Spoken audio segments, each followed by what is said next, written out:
तो स्वागत है यार आपका एक और नई वीडियो में। देखो पिछली वीडियो में हमने खत्म कर दिया था कौमी कांट कम्युनिकेट का सीजन 1। और देखो फेसबुक पर है ना बहुत सारे लोग कमेंट कर रहे थे कि अभी ना कौमी कांट कम्युनिकेट का सीजन 2 नहीं आया तो एक्सप्लेन कहां से करोगे। तो देखो सीजन 2 तो कब का आ गया पर सीजन 3 नहीं अभी तक आया।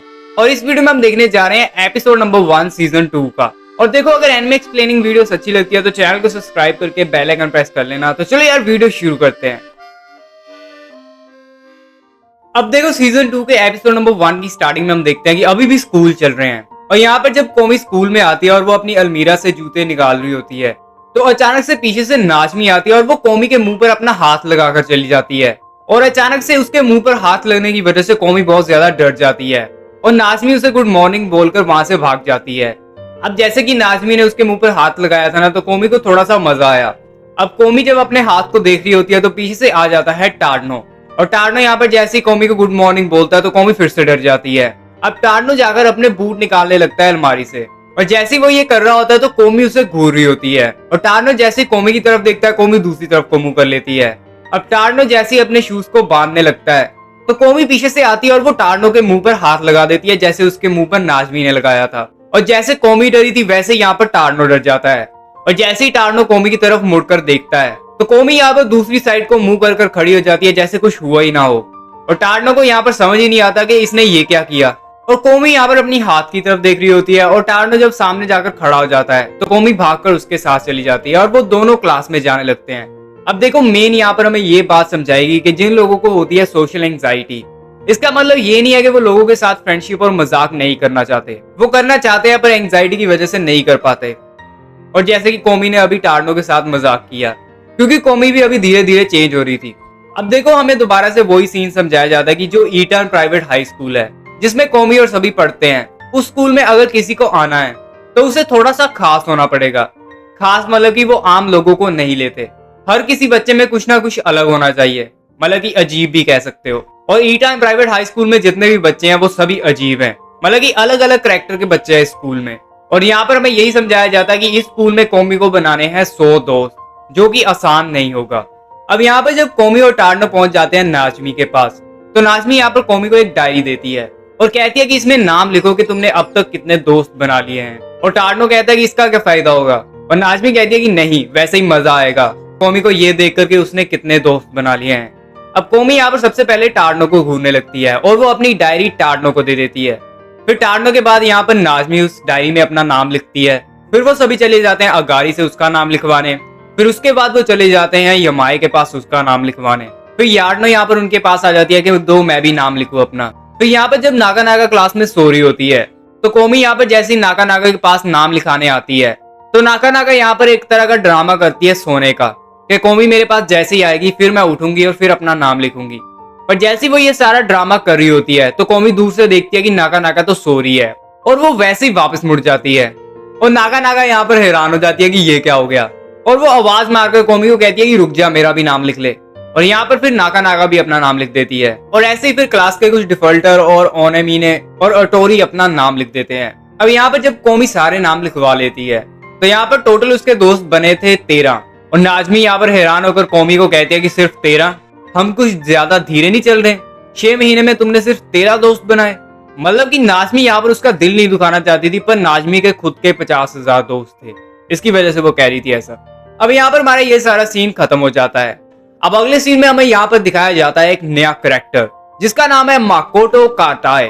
अब जैसे वो यहाँ पर स्कूल में आ रहा होता है तो वो अपने मन में अपने आप से बातें कर रहा होता है कि मेरा नाम है माकोटो काटाए और मैं एक आम हाई स्कूल का बच्चा हूँ, मुझे खाने में बर्गर पसंद है और मैं थोड़ा सा शर्मीला हूँ और लोगों से ज्यादा बात नहीं कर पाता। और फिर यहाँ पर हमें उसकी शक्ल दिखाई जाती है और वो अपने आप से कहता है कि मैं सिर्फ एक आम हाई स्कूलर हूँ। पर वो शक्ल और शरीर से एकदम गुंडों का बाप लग रहा था और उसके आसपास जितने भी बच्चे थे वो सभी उससे डर रहे होते हैं। अब यहाँ पर हमें बताया जाता है कि माकोटो काटाए स्कूल में क्यों नहीं आया इतने दिनों तक। और यहाँ पर हमें पता चलता है कि देखो जो काटाए है ये ना बहुत शर्मीला है कोमी की तरह और ये लोगों से बात नहीं कर पाता। और जब हाई स्कूल शुरू हुआ था तो ये पहले हफ्ते में ही बीमार पड़ गया और ये पहले हफ्ते स्कूल नहीं आ पाया। अब पहले हफ्ते में तो सभी स्कूल आने लगे थे पर ये अकेला स्कूल नहीं आया। तो जब ये दूसरे हफ्ते में स्कूल जाने लगा तो इसकी हिम्मत ही नहीं पड़ी स्कूल जाने की। ये सोचने लगा पता नहीं क्लास वाले मुझे देखकर क्या सोचेंगे। और ऐसे करते करते इसने पूरे 6 महीने ऐसे बिता दिए बिना स्कूल आए। अब ये बहुत ज्यादा हिम्मत कर स्कूल आया था और यहाँ पर वो अपने आप को यही दिलासा दे रहा होता है कि मैं सिर्फ एक आम हाई स्कूलर हूँ, पर वो शक्ल से एकदम गुंडों का बाप लग रहा था और सभी की यहाँ पर उसको देखकर फटी पड़ी थी। अब जैसे वो क्लास के बाहर पहुंचता है तो वो जैसे ही क्लास का गेट खोलने लगता है वो यहाँ पर घबराने लगता है कि सभी मुझे देखकर क्या सोचेंगे, और जितने भी उसे सारे बाहर देख रहे थे वो सारे डर रहे होते हैं। उनको लग रहा था कि ये गेट से हमारी क्लास को घूर रहा है अंदर। अब माकोटो यहाँ पर अपनी पूरी हिम्मत जुटाकर आखिर गेट खोल देता है। अब देखो जैसे ही वो क्लास में एंटर करता है तो सभी उसे देखने लगते हैं, जिसकी वजह से वो बहुत घबरा जाता है और घबराने वाली शक्ल बना लेता है।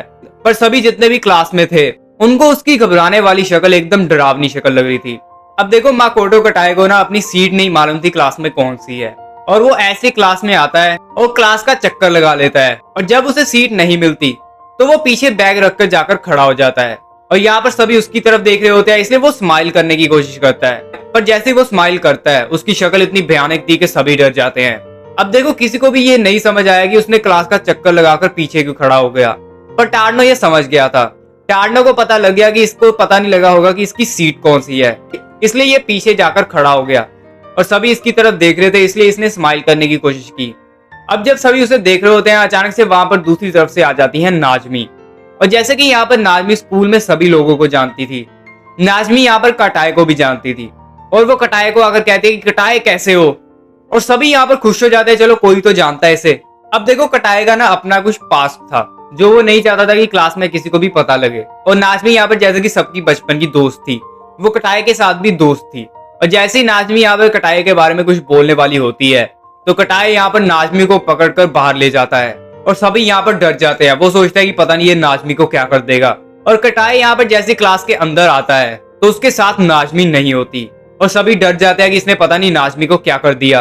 और जैसे कि सभी उसकी तरफ देख रहे थे तो वो सोचता है कि मुझे मुस्कुराना चाहिए, और वो जैसे ही मुस्कुराने की कोशिश करता है तो वो इतनी भयानक शक्ल बनाता है कि सभी को लगता है कि इसने नाजमी को मार दिया। दरअसल नाजमी तो वॉशरूम गई थी। अब यहाँ पर जैसे कि नाजमी तो क्लास में वापस नहीं आई तो सभी क्लास वाले यहाँ पर कोमी के पास जाकर इकट्ठे हो जाते हैं। वो कहते हैं कि हमें कोमी को बचाना पड़ेगा इससे, और यहाँ पर कटाए देखता है कि इस लड़की के पास बहुत ज्यादा लोग इकट्ठे हो गए हैं, और वो सोचता है कि पक्का ये क्लास में सबसे ज्यादा पॉपुलर होगी। और वो कहता है कि अगर मुझे लोगों के साथ बात करनी शुरू करनी है तो मुझे सबसे पहले इसके पास जाना पड़ेगा। और वो यहाँ पर उनकी तरफ चलना शुरू हो जाता है, और सभी डरने लगता है कि ये हमारी तरफ आ रहा है। और यहाँ पर कुछ बच्चे उसे रोकने की कोशिश करते हैं, पर वो जैसे ही उनको कहने की कोशिश करता है कि मुझे डेस्क नहीं पता मेरा कौन सा है, उसके मुंह से घबराहट में निकल जाता है कि डे डेस्क। और जो बच्चे उससे लड़ने आए थे उनको लगता है कि इसने कहा कि डाई डेथ, मतलब कि मर जाओ मौत, और वो सभी डर जाते हैं और वो जाकर अपनी सीट पर आराम से बैठ जाते हैं। अब जैसे ही कटाए यहाँ पर कोमी के पास पहुंचता है तो कोमी यहाँ पर कटाए को घूर रही होती है, और कटाए यहाँ पर पूरा डर जाता है। वो सोचता है कि ये मेरी तरफ क्यों घूर रही है, मैंने ऐसा क्या कर दिया कि ये मुझे ऐसे घूर रही है। और वो इतना ज्यादा डर जाता है कि उसकी लातें भी कांपनी शुरू हो जाती है, और वो गिरकर एक कुर्सी पर बैठ जाता है, और सभी सोचने लगता है कि ये कोमी के पास क्यों बैठ गया। अब यहाँ पर जैसे कोमी कटाए की तरफ घूर रही होती है तो कटाए को यहाँ पर एकदम एक चीज याद आती है कि उसने जो बुक पढ़ी थी कि बात कैसे करते हैं, उसमें लिखा था कि लोगों की आंखों में घूरो तो तुम उससे बात कर सकते हो। वो सोचता है कि क्या ये मुझे ये सिखाने की कोशिश कर रही है कि लोगों की आंखों में घूरो। पर यहाँ पर जैसे कोमी उसकी तरफ घूर रही होती है वो दोनों कांप रहे होते हैं, और यहाँ पर अचानक से टार्नो बीच में बोल पड़ता है। टार्नो कटाए को कहता है कि तुम काफी दिन हो गए स्कूल नहीं आए, क्या मैं तुम्हें स्कूल सारा घुमाऊं और बताऊं कहां पर क्या क्या है। और कटाए यहाँ पर बहुत खुश हो जाता है, और वो मुंह हिलाकर कहता है कि हाँ मुझे अच्छा लगेगा। और टार्नो यहाँ पर कटाए को सारा स्कूल घुमाने लगता है, और कटाए यहाँ पर सोचता है कि क्या वो लड़की मुझे ये बताना चाहती थी कि लोगों की आंखों में देखो तभी वो तुम्हें बुलाएंगे। और वो यहाँ पर कहता है कि कोमी बात करने में मास्टर है, मतलब कि कोमी को वो अपना मास्टर समझ लेता है कि कोमी किसी से भी बात कर सकती है। अब अगले सीन में हम देखते हैं कि कोमी, टार्नो और यहाँ पर नाजमी इकट्ठे खड़े होते हैं, और नाजमी यहाँ पर कहते हैं कि अब सर्दियां शुरू हो गई है, अब हम बहुत ज्यादा मजा करेंगे। पर अचानक से उसके दिमाग में आता है कि हमारे स्कूल के आखिरी एग्जाम भी होने वाले हैं सेमेस्टर के, और वो कहते हैं कि चलो एक काम करते हैं, नाका नाका के घर पर पढ़ते हैं। अब वो सभी पहुंच जाते हैं नाका नाका के घर पर, और नाका नाका यहाँ पर कहते हैं कि चलो वो तो ठीक है, पर मैंने तुम सभी को इन्वाइट किया था, ये चौथी लड़की कौन है, जो कि थी यमाए। और यमाए यहाँ पर उससे कहती है कि कोमी की दोस्त मेरी दोस्त। और वो मन में सोचती होती है कि तुझे मरना है, तुमने कोमी को इनवाइट कर लिया और मुझे इनवाइट नहीं किया। और नाका नाका यहाँ पर उसके मुंह पर कहती है कि मैंने तुम्हें तो इनवाइट नहीं किया। और वो अपने मन में सोचते हैं कि तुम सिर्फ जेलस हो कि कोमी मेरे घर पर आ रही है। और ऐसे करते करते वो सभी नाका नाका के घर के अंदर आ जाते हैं, और नाजमी यहाँ पर पढ़ने की बजाय जल्दी से जाती है और जाकर सो जाती है। अब यहाँ पर टार्नो, कोमी, यमाए और नाका नाका पढ़ने लगते हैं साथ में बैठकर। और यहाँ पर नाका नाका और यमाए में ये लड़ाई शुरू हो जाती है कि उन दोनों में से कोमी सबसे ज्यादा किसकी पक्की दोस्त है। और नाका नाका यहाँ पर कोमी को कहते हैं कि कोमी चलो गेम खेलते हैं। और यमाए आ जाती है, वो कहते हैं कि कोमी गेम नहीं खेलती क्योंकि वो लड़का नहीं है। अब ऐसे वो दोनों एक दूसरे के साथ बातों में लड़ाई शुरू कर देते हैं और वो बातों में एक दूसरे की बेइज्जती करने लगते हैं। और यहाँ पर जब टार्नो उन दोनों को चुप कराने की कोशिश करता है तो वो दोनों टार्नो की तरफ घूरने लगते हैं और टार्नो यहाँ पर अपने आप ही शांत हो जाता है। वो कहता है कि मुझे नहीं बोलना चाहिए बीच में। और वो दोनों फिर कोमी से पूछता है कि कोमी तुम्हारी सबसे ज्यादा पक्की दोस्त कौन है। तो कोमी यहाँ पर लिखकर कहते हैं कि तुम दोनों ही मेरे लिए काफी ज्यादा इंपॉर्टेंट हो। पर फिर भी वो दोनों यहाँ पर शांत नहीं होते और यमाए यहाँ पर सोचने लगती है कि ऐसा क्या करें कि यहाँ पर हमें पता लग जाए कि कोमी सबसे ज्यादा पक्की दोस्त किसकी है। तो अचानक से नाका नाका कहती है चलो फिर गेम खेलकर डिसाइड करते हैं, जो जीतेगा कोमी उसकी सबसे ज्यादा पक्की दोस्त है। और यहाँ पर नाजमी भी उठ जाती है और कोमी, नाजमी, नाका नाका और यमाए गेम खेलने लगते हैं। और जैसे ही नाका नाका और यमाए गेम में लड़ रहे होते हैं जीतने के लिए, तो यहाँ पर दूसरी तरफ से नाजमी जीत जाती है और नाजमी कहती है कि मैं हूँ कोमी की सबसे ज्यादा पक्की दोस्त। और वो दोनों यहाँ पर अपना सिर मारते हैं बेंच में। अब अगला सीन हमारा यहाँ पर शुरू हो जाता है स्कूल का। और यहाँ पर हम देखते हैं कि स्कूल में अभी पेपर चल रहे होते हैं और यहाँ पर टीचर उन सभी को कहते हैं कि अगर तुम्हारा कोई भी सामान नीचे गिर गया तो खुद मत उठाना, मुझे बोल देना। और यहाँ पर हम देखते हैं कि कोमी की एक पेंसिल नीचे गिर जाती है और कोमी जब दूसरी पेंसिल से लिखने वाली होती है तो वो पेंसिल टूट जाती है और कोमी यहाँ पर बहुत ज्यादा घबराने लगती है कि अब मैं क्या करूं, क्योंकि वो बोलकर तो बता नहीं सकती थी टीचर को। और जैसे ही यहाँ पर टार्नो कोमी की तरफ देखता है, वो देखता है कि कोमी तो कुछ लिख ही नहीं रही और उसे पता लग जाता है कि कोमी की एक पेंसिल नीचे गिर गई और दूसरी टूट गई है। और टार्नो यहाँ पर अपनी पेंसिल भी नीचे गिरा देता है और वो टीचर को उठकर कहता है कि टीचर मेरी पेंसिल उठा दो। और टीचर यहाँ पर जैसे ही टार्नो की पेंसिल उठाने के लिए आती है तो वो वहां पर एक और पेंसिल गिरी हुई देखती है और वो टार्नो को उसकी पेंसिल दे देती है। और यहाँ पर क्लास में जितने भी थे ना, वो सभी मैकेनिकल पेंसिल यूज करते थे और कोमी अकेली लक्कड़ वाली पेंसिल यूज करती थी। इसलिए टीचर को पता लग जाता है कि ये पेंसिल कोमी की है और वो कोमी को दे देती है। अब टार्नो यहाँ पर जब पेपर दे रहा होता है, उसके दिमाग में आता है कि वो इरेजर तो लेकर ही नहीं आया। अब यहाँ पर कोमी देख लेती है कि टार्नो घबरा रहा है और उसे पता लग जाता है कि टार्नो के पास इरेजर नहीं है, इसलिए घबरा रहा है। और कोमी यहाँ पर अपनी इरेजर को तोड़कर नीचे गिरा देती है और टार्नो यहाँ पर इरेजर को देखकर कोमी की तरफ देखता है और कोमी यहाँ पर अपना सिर हिलाती है। और टार्नो को यहाँ पर समझ आ जाता है कि कोमी ने इरेजर उसके लिए फेंकी। और टार्नो यहाँ पर टीचर को कहता है कि टीचर मेरी इरेजर गिर गई। और टीचर कहती है कि फिर से, और वो उठाकर इरेजर दे देती है टार्नो को। अब यहाँ पर जब वो दोनों पेपर करने लगते हैं तो वो दोनों एक दूसरे को देखकर शर्मा रहे होते हैं और वो पेपर पर फोकस ही नहीं कर पाते। अब देखो यहाँ पर हमारा एपिसोड 1 खत्म हो जाता है सीजन 2 का, पर यहाँ पर हमें एंड में एक बोनस सीन दिखाया जाता है, मतलब कि एक्स्ट्रा सीन। और ये सीन हमारा टार्नो के घर पर शुरू हो जाता है और यहाँ पर हम देखते हैं कि टार्नो की बहन यहाँ पर पढ़ रही होती है और उसे अचानक से इरेजर की जरूरत पड़ती है और वो टार्नो से पूछते हैं कि टार्नो क्या मैं तुम्हारी इरेजर ले लूं। और टार्नो जैसे ही वो इरेजर देखता है, उसे याद आता है कि ये इरेजर तो मुझे कोमी ने दी थी और वो अपनी बहन को कहता है कि नहीं, मैं नहीं दूंगा ये इरेजर, तुम नहीं ले सकती। और देखो यहाँ पर हमारा एपिसोड 1 भी खत्म हो जाता है। अगर अगले एपिसोड देखने हैं तो चैनल को सब्सक्राइब कर लेना, बेल आइकन प्रेस कर लेना। तो चलो यार, मिलते हैं अगली वीडियो में।